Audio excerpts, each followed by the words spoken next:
Hi friends, তোমার আমাদের চ্যানেলের পক্ষ থেকে সবাইকে আরো একবার সুস্বাগতম। আজকে যে বিষয়টা নিয়ে আলোচনা করব সেটা হচ্ছে পিএসসি ক্লার্ক। পিএসসির মাধ্যমে যে ক্লার্ক নিয়োগ হবে সে সম্পর্কে অলরেডি কম বেশি আপনারা জেনে গেছেন।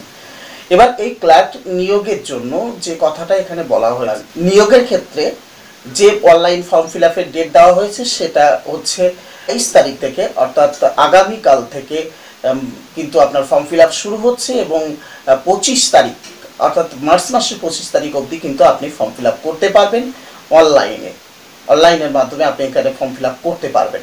যে ফিস এখানে ধার্য করা হয়েছে সেটা হচ্ছে জেনারেল ক্যান্ডিডেটদের জন্য 110 টাকা এবং এসসি এসটি যেসব ক্যান্ডিডেট আছেন তাদের জন্য কিন্তু কোনো পয়সা লাগবে না।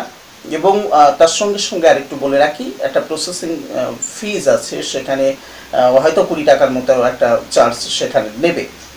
তো যাই হোক, এটা হচ্ছে ফিজের ক্ষেত্রে। এবং যেটা কোয়ালিফিকেশনের ক্ষেত্রে যেটা বলেছে সেটা হচ্ছে মাধ্যমিক বা তার সমতুল্য ডিগ্রি থাকতে হবে এবং তার সঙ্গে সঙ্গে যেটা একটা বড় প্রশ্ন হচ্ছে কম্পিউটার নলেজ। এই জায়গায় অনেকে আমাকে একটা প্রশ্ন করছেন, সেটা হচ্ছে কম্পিউটার নলেজটা আদৌ কি 6 মাসের যে কোর্স সেটা, না এমনি নর্মালি নলেজ থাকলেই হবে?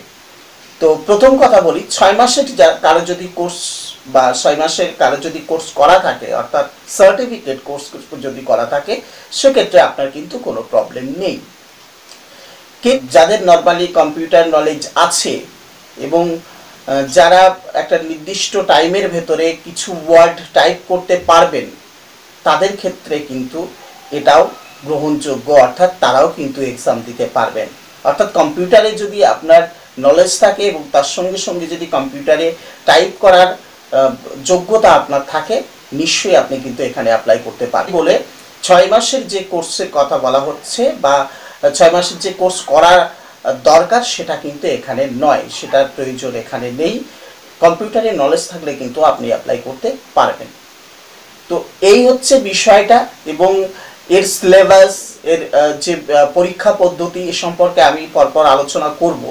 যদি এ সম্পর্কে আপনাদের জানার ইচ্ছা থাকে আপনারা আমাকে কমেন্টসে জানাবেন, আমি চেষ্টা করব আপনাদের উত্তরগুলো দেওয়ার এবং প্রয়োজনে আবার নতুন করে ভিডিও নিয়ে আসবো এ সম্পর্কে আলোচনা করতে।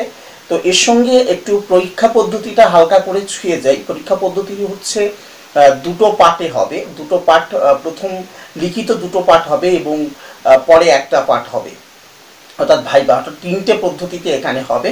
সেটা প্রথম পার্ট যে লিখিত সেটা হচ্ছে বলে রাখি মাল্টিপল চয়েস কোশ্চেন হবে, মাল্টিপল চয়েস এমসিকিউ যেটা, সেই মাল্টিপল চয়েস কোশ্চেন কিন্তু প্রথম পরীক্ষা হবে। দ্বিতীয় পরীক্ষা হচ্ছে আপনার মানে পেপার 1 যেটাকে বলছে সেটা মাল্টিপল চয়েস কোশ্চেন এবং পেপার 2 সেটা হচ্ছে আপনার ডেসক্রাইব টাইপের প্রশ্ন থাকবে সেখানে এবং লাস্ট থাকবে হচ্ছে ভাইবা।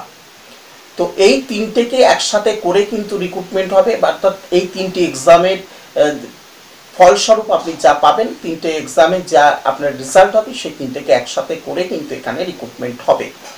অতএব যেসব ক্যান্ডিডেট আমার কাছে জানতে চেয়েছিলেন যে এই পিএসসি ক্লার্কশিপ পরীক্ষা সম্পর্কে, সেটাকে হালকা করে আমি ছুঁয়ে গেলাম যে আপনাদের অনলাইন ফর্ম ফিল আপ শুরু হচ্ছে 22 তারিখ থেকে, অর্থাৎ ফেব্রুয়ারি মাসের 22 তারিখ থেকে এবং মার্চ মাসের 25 তারিখ অবধি কিন্তু আপনাদের ফর্ম ফিল আপ চলবে এবং 110 টাকা আপনাদের ফিস দিতে হবে জেনারেল ক্যান্ডিডেটদের, তার সঙ্গে 20 টাকার মতো প্রসেসিং ফিস রয়েছে, আর অন্যান্য ক্যাটাগরিদের কিন্তু কোনো টাকা দিতে হবে না। তো এ সম্পর্কে আবার বলছি, যদি কারো জিজ্ঞাসা থাকে নিশ্চয়ই আমাকে কমেন্টস করে জানাবেন, আমি চেষ্টা করব উত্তর দেওয়ার এবং আরও সিলেবাস নিয়ে বা আরও বিস্তারিত আলোচনা করার জন্য নেক্সট আরও আমি ভিডিও নিয়ে আসব। তো ততক্ষণে সবাই সুস্থ থাকুন, ভালো থাকুন, best of luck, all the best.